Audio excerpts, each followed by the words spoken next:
folks, it's Dave Isaacs here, and let's dive right in with the song of the week. This one's a great strummer, the classic Crazy Little Thing Called Love by Queen. And it starts off with a very, very distinctive strummed acoustic guitar lick. A 1, a 2, a 3, a 4.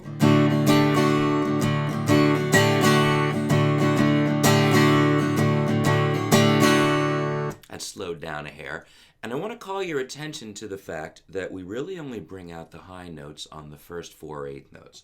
1 and 2 and a 4. Now, he's not being particularly specific, but you do notice that we hear more of these two strings on the second half of the bar.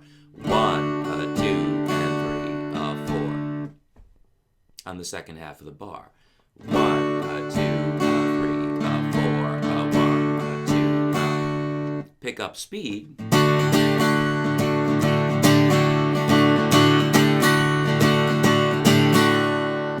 Now, all I'm doing here is playing a D chord, adding my pinky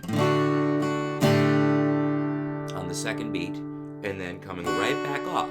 So this figure is 1 and 2 and 3, a 4, a down, up, down, up, down. And notice that I'm just varying the amount of distance in my swing.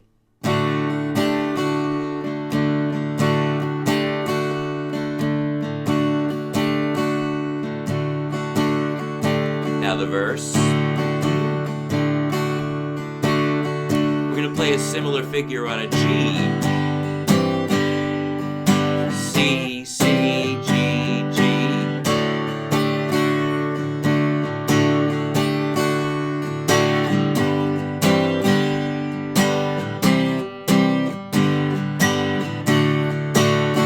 B flat.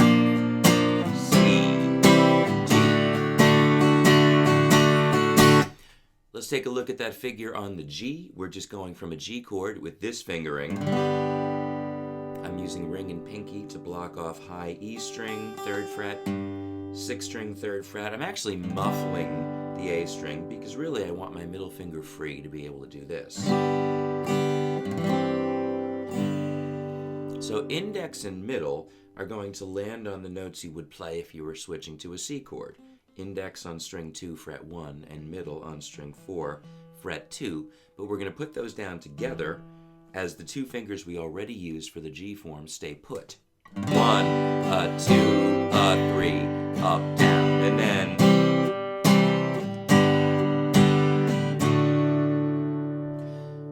Now notice the B flat bar chord.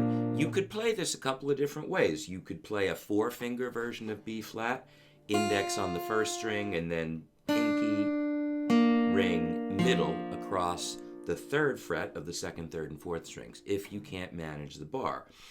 If you can manage this, though, this is also a workable solution, just keeping in mind that playing bars like this, your hand has got to be far enough forward that the knuckle here is underneath the fingertips and that you're able to just reach up. If your knuckles are back here, you will not reach the bar chord. So in the case of this one, we're talking about the thumb being pretty dropped and the wrist being pretty far forward. That's actually why I like this better. But you need to be comfortable with that ring finger blocking off those 3 strings. I'm pretty confident that that's what Brian May is playing on the part. You could also play an F form if that's easier for you, moved up to the 6th fret. And then from there into a C. But I highly recommend this version.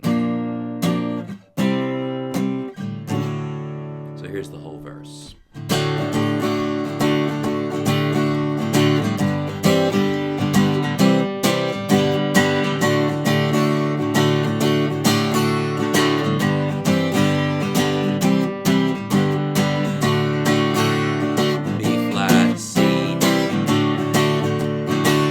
Does that again, and then we go into the bridge where things get chordally a little bit more involved, starting on a 4-chord G with a basic rhythm, a small variation in the strum on the 2nd bar.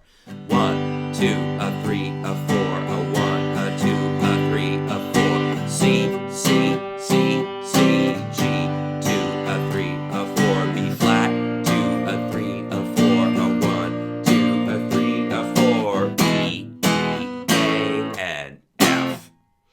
That F chord is unusual and definitely a left turn you don't expect. E, A in the key of D is a 2-5, so that's not so unusual. So really our bridge is 4, flat 7, 4, flat 6, 2, 5, and flat 3, which is a little unusual. And then we have this cool little triplet figure, single notes. Now, this is on the A string, frets 5, 4, 3, and then the E string, frets 5, 4, 3, which is kind of like a D7, a G7, no, a D7 and an A7 sort of. But the bottom line is, theoretically, however it works, it fits nicely.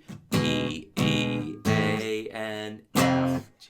This is triplets. 1 triplet, 2, 3. E, E, E, E, A. Now that right there, I've been playing the A chord the whole time with one finger as a bar. We want to bring out primarily the low notes. And then we're going to walk down a scale here. A, G with the middle finger, F sharp with index, open E. So I'm going to play now, I'm going to strum through a verse into the bridge and back into a verse so you can see that transition. 1, 2, 3, 4.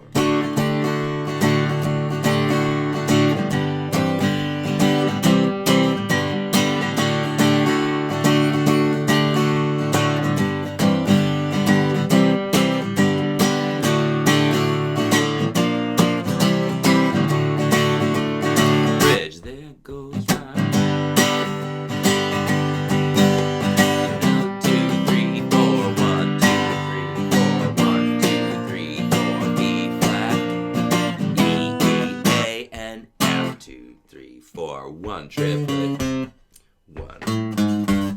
Bum, bum, bum, bum, bum, bum.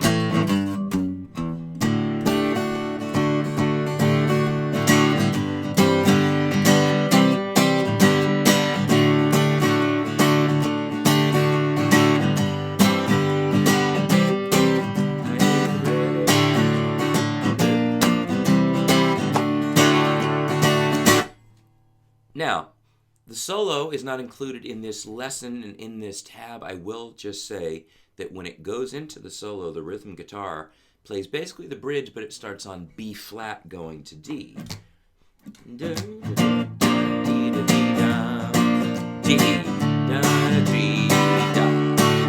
B flat.